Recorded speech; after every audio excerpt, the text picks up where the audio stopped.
আকাশে বাতাসে এখন শুধু পুজোর গন্ধ, মায়ের আগমনে চারিদিকে সাজো সাজো পরিবেশ। আর এই পুজোতে নিজেকে একটু সাজাবো না, তাও কি হয়? আজ আমি তোমাদেরকে পুজোর একটা খুব সাবেকি আর ছিমছাম লুক শেয়ার করব। লাল শাড়ি, হালকা কয়েকটা টুকটাক গয়না, মাথায় খোপা, পায়ে নুপুর, আর সাথে একদম মিনিমাল মেকআপ। চলো তবে সাজগোজ শুরু করা যাক।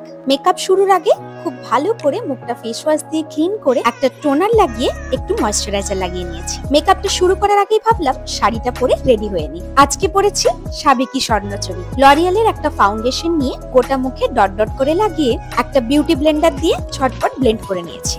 এরপর অল্প একটু চোখের তলায় লাগিয়ে নেব কনসিলার। এই পুজোর আগে আর নতুন কোনো মেকআপ ট্রাই করতে যেও না। যার মুখে যে ধরনের প্রোডাক্ট শুট করে তাই দিয়ে সুন্দর মেকআপ করে নিতে পারবে। কনসিলারের পর আমি একটু লুজ পাউডার দিয়ে মেকআপটা এবার সেট করে নেব। এরপর আসি চোখের মেকআপে। সেরকম কিছুই না, শাড়ির কালারের সাথে মোটামুটি ম্যাচ করে একটা আইশ্যাডো নিয়ে আঙুলে করে চোখের উপর লাগিয়ে নিয়েছি। চটজলদি মেকআপের ক্ষেত্রে হাতের আঙুলি ভরসা। এরপর একটা ব্রাউ পেন্সিল দিয়ে আইব্রাউটা জাস্ট একটু সেট করে নিলাম। আর লাস্টে একটা লাইনার। চোখগুলোকে বেশ বড় বড় আর সুন্দর দেখাতে এই লাইনারে জুড়ি মেলা ভার। হাতে সময় থাকলে মাস্কারাও লাগিয়ে নিও। এরপর লাগিয়ে নেব একটা লাল লিপস্টিক। দেখতে দেখতে মেকআপের একদম শেষ পর্যায়ে চলে এসেছি। লিপস্টিকটা লাগিয়ে নিলেই মেকআপ কমপ্লিট।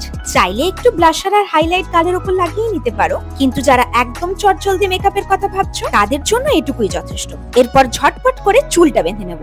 আজকে করব চুলে খোপা, সেই জন্য ঝটপট চুলটা আঁচড়ে নিয়ে একটা রাবারের ব্যান্ড দিয়ে ভালো করে টাইট করে বেঁধে নিয়েছি।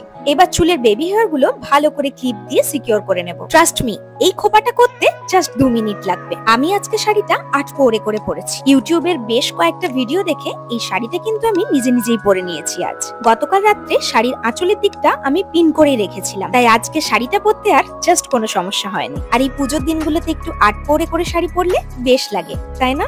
চুল বাঁধা তো কমপ্লিট। এবার এই বানটা দিয়ে আমি ছটপট একটা খোপা করে নেব। পনিটেলের মধ্যে এই বানটাকে দিয়ে চুলটাকে উল্টে নিয়ে আবার কয়েকটা রাবার ব্যান্ড দিয়ে ভালো করে টাইট করে সিকিউর করে নেব। দেখতে হবে ঠিক এরকম। এবার এই এক্সট্রা চুলটাকে ঘুরিয়ে খোপার উপর দিকে নিয়ে গিয়ে ক্লিপ দিয়ে ভালোভাবে আটকে নেব। আর এই খোপাটা করার জন্য হাতের কাছে কিন্তু বেশ কিছু ক্লিপ নিয়ে বসো তোমরা। এরপর আসি খোপার ফুল। সবসময় তো আর হাতের কাছে জুঁই ফুলের মালা থাকে না, তাই এই সুন্দর ফুলটাকে আমি নিয়েছিলাম মিন্ত্রা থেকে। সত্যি কিন্তু এটা ভীষণ কাজের। ব্যাস, এবার ভালো করে ক্লিপ দিয়ে এই ফুলটা লাগিয়ে নিলেই সাজ কিন্তু মোটামুটি কমপ্লিট হয়ে যাবে। না না, আর একটু বাকি। মাথায় লাল সিঁদুর আর কপালে লাল টিপ। ম্যারিড ওমেনদের কাছে সাবেকি সাজ এই দুটো ছাড়া কিন্তু ইনকমপ্লিট। ব্যাস, আমি রেডি। বাড়ির পুজো হোক কিংবা পাড়ার পুজো, অষ্টমী হোক বা দশমী, চটজলদি লাল শাড়ির সাথে এরকম মানানসই একটা সাজ ইজিলি করে নেওয়া যায়। এরপর টুকটাক কয়েকটা গয়না পরে নেব।